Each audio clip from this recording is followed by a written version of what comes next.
Shabbat Shalom, everyone. So the message this week is Beha'alotecha, and I entitled it, Does My Light Shine? Now, when I read the Torah, I take a step back, as our Rabbi taught us, to see the bigger picture. And I find principles that bring us life, and when we search its pages, even on the surface, we can glean powerful teachings that we can apply that will make a big difference on how we live our lives. I meet people all the time who are running everywhere looking for answers. What's going on in the world? They want healing. They're looking for miracles. Some are searching for mystical truths. I did that for many years, and finally I found God's ultimate truth, not my truth, in the pages of this special book, the Torah, which, by the way, is not the law. I found how to live a fulfilled life, and yes, even to be healed of my fears, my emotional pain, how to live within moral boundaries, how to live a balanced life with order instead of chaos. The Torah deals with us, body, mind, and soul. It's holistic. There's so many teachings in this week's parasha, Beha'alotecha, when you light, but I chose just a few that stood out to me personally. Now we begin with the lights of the menorah, which needed to face forward. And the first thing that popped into my head was the verse from Rabbi Yeshua's Sermon on the Mount in Matthew 5, verse 16. Neither do people light a lamp and put it under a basket. Instead, they set it on a stand, and it gives light to everyone in the house. Perhaps he was referring to the menorah in this parasha. He continues, in the same way, let your light shine before men, so that they may see your good works and glorify your Father in heaven. Notice he didn't say, glorify me. Do not think that I have come to abolish the Torah and the prophets. I have not come to abolish them, but to fulfill them. What did he mean by fulfill?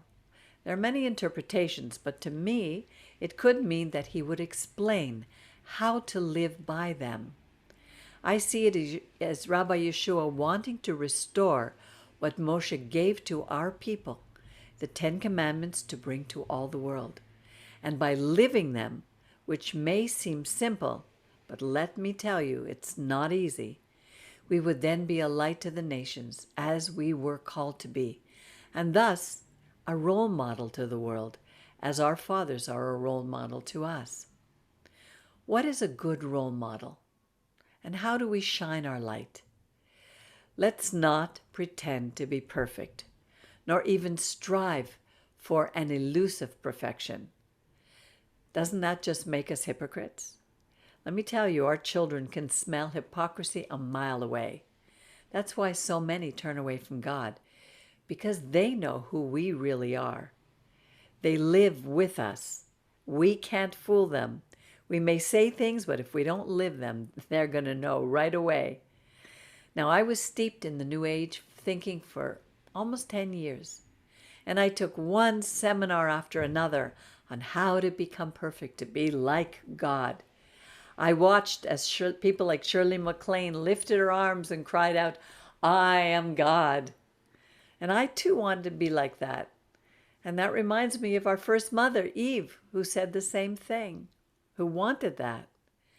I became an excellent escape artist, escaping from dealing with life.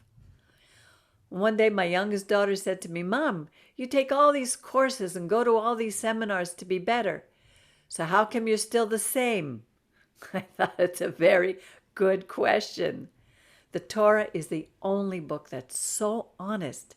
It shows us our humanity and that only our Creator is perfect. But it also gives us hope. The next thing that stood out to me in this parasha was that the entire community of Israel was to lay hands, known as smicha, upon the Levites. Now, I had thought that smicha had to come from a higher position, one of more authority, to a lower one. But here it's not about position. It's about the community acknowledging and recognizing the role of these men, the Levites, who were to be available to serve the community of the Israelites. Remember, Levi was far from perfect. He and his brother Shimon took revenge on the people who raped their sister Dinah. They murdered them, all of them, the whole community of them, after convincing them to be circumcised. Now the Levites were going to be used by God to serve Israel. If that's not true forgiveness, then what is? The Torah constantly emphasizes the importance of our roles within community. And here we see that we need to be behind the calling of the person to acknowledge their work, what God has prepared them to do, which is generally obvious to us, even if it isn't to them, and especially for us to know that we have to live in community. We are not lone wolves.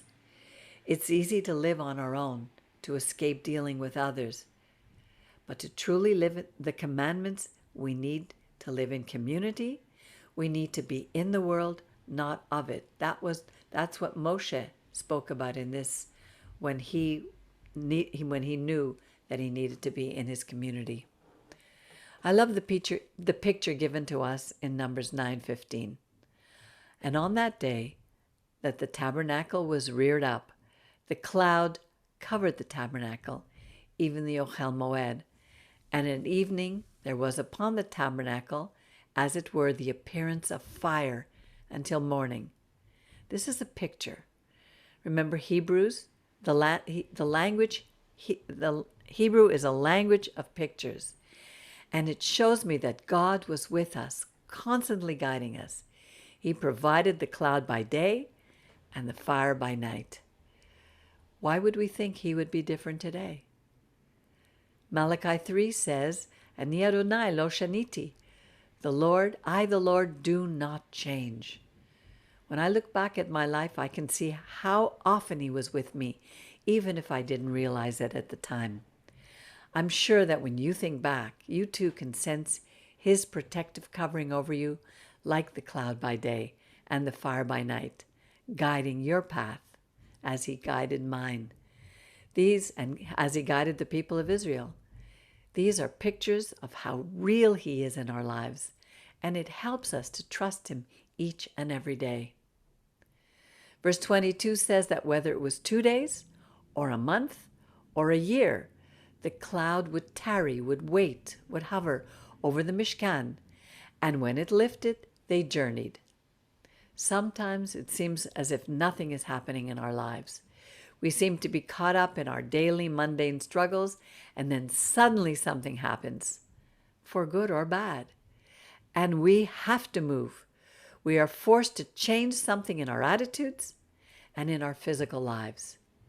Here, the children of Israel would have had to be ready at a moment's notice to take the Ochel Moed apart and then put it all back together again. It could be within a period of just 2 days or a year. We too need to have an attitude of preparedness.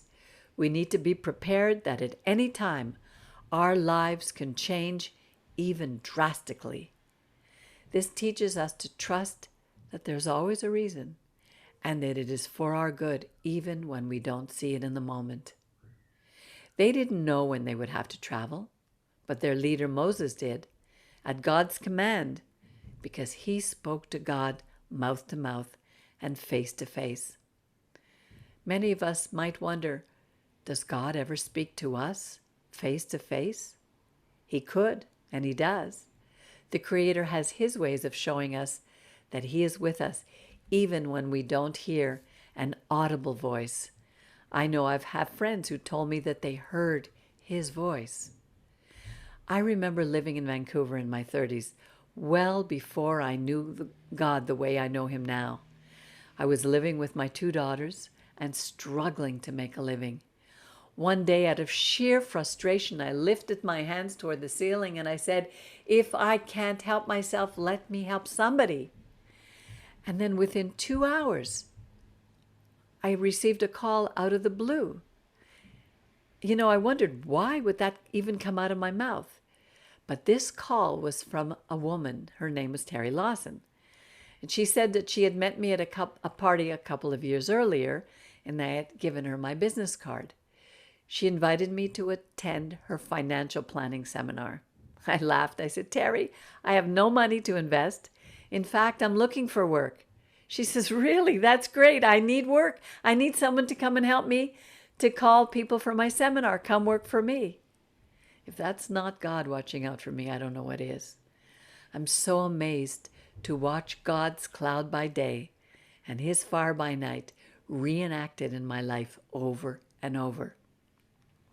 The Torah gives us these pictures to show us how God works in our lives. And as I said, his principles remain the same. What changes are the times. Now, let's skip ahead to chapter 10, verse 35, which we just heard chanted by our liturgy team. And it's chanted every Shabbat. Vayihi ben so Aharon, vayomer Moshe, Kuma Adonai, ve'afutzu oivecha, ve'anusu misanecha, mipanecha, ki mitzion tetze Torah, ki mitzion tetze Torah, udevar Adonai mi Yerushalayim. And it came to pass, when the ark set forward, that Moses said, Rise up, O Lord, and let your enemies be scattered, and let them who hate you flee from before you. Then it continues with, For out of Zion shall come forth the Torah and the word of the Lord from Jerusalem. That's taken from Isaiah 2, verse 3. We have been repeating this prayer for 4,000 years, and it is as real today for us as it was then. Blessed be our God. Today, people are confused and afraid, and we are living like during the times of Judges when everyone was doing right in his own eyes. We have no righteous leadership coming out of Zion, but we certainly look forward to that happening one day. Now, the first verses of chapter 11 should make us shake in our boots. The people were murmurers, complainers, kvetches, quejosos, plaignants, speaking evil in the ears of the Lord. And when the Lord heard it, his anger was kindled. And the fire of the Lord burned among them and devoured in the outermost part of the camp. So Moses prayed, and the fire abated. But then we read, verse 4, And the mixed multitude, asafsuf, that was among them fell a-lusting, and the children of Israel also wept on their part and said, Would we were given meat to eat, if I only had a smoked meat sandwich. We remember the smoked, the lox, the smoked fish, when we were accustomed to eating in Egypt, for nothing, nada. The cucumbers, the pickles, the lemons, the leeks, the onions, the garlic. But now my soul is dried away and there's nothing at all. We have only this manna. Yach! Oh my goodness. Let's remember to give thanks to God about what he has provided for us and not to complain about what we think we don't have. Instead of the people thanking God for his provision of manna, they complained.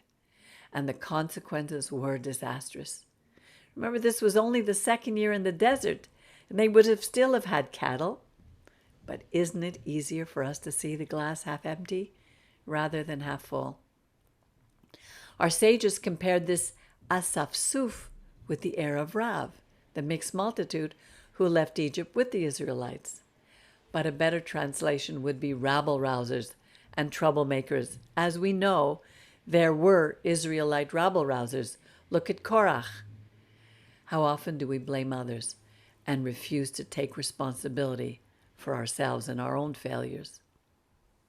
At this point, Moses becomes desperate and cries out to God, I am not able to bear all these people myself alone because it's too heavy for me.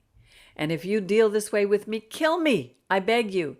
He was fed up to the point of wanting to be lifted off the planet. Beam me up, Scotty. He'd had it. I remember when our rabbi felt that way. But what did the Lord do with Moses? He chose other men, smicha, to share the burden with Moses. When things get too hard for us to bear, that's where we turn to community. It's so important for us to know that we are not alone and to reach out to those others of us who are here in community for help. And finally, one more thing I gleaned from among the other things from this portion, which is covered in the 9th commandment, and from which our sages relate leprosy with Lashon Hara, the evil tongue and gossip. Miriam and Moses, for some reason, were upset with the fact that Moshe married a Cushite woman, an Ethiopian, a black woman. That's racism. What brought this on? Who knows? Maybe they were bored. But when they spoke against the one who was chosen by God, Moshe, who spoke to the Creator face to face, who was the humblest of men, the consequence was that Miriam had to spend 7 days outside the camp, alone in the wilderness, because she was afflicted with a skin disease and needed to be quarantined. It was a time for her to reflect on what she had done. It must have been so frightening. How many of us are sick today because of Lashon Hara? It is so easy to speak about another person behind their back. Many of us struggle with that, and we need to beg God to show us when we're doing it and to stop it. There's a difference between speaking about someone to someone because you want to find out how to help them, how to build them up, and judging them to bring them down, to hurt their reputation. As always, kavanah, intention, is the key. When we hurt or destroy the reputation of another person, we are harming the reputation of our Creator, in whose image we are made. This most beautiful lesson for me in this story was that Moshe, the humblest of men, didn't say to Miriam, "You see, you deserve it. You brought it on yourself." Oh, how easy is it for us to do that? Instead, he prayed for her. Helena refanala. God, please, I beg you, please heal her. With time and walking with God, we learn to do the same. To sum up, we can be assured that our God is always with us, every moment of every day, as the cloud and by day and the fire by night. We are in a lifelong process of going from faith, emunah, to trust, bitachon, and we can be so thankful that our God is the God of beginning again. We need to acknowledge when we fail, and we need to make it right, first with God, then with our neighbor, and finally with ourselves. That's when, like the menorah, our light can shine brightly so that others can see our good works and glorify our Father who is in heaven. Avinu Shabbat Shamayim. That is our calling. Shabbat Shalom.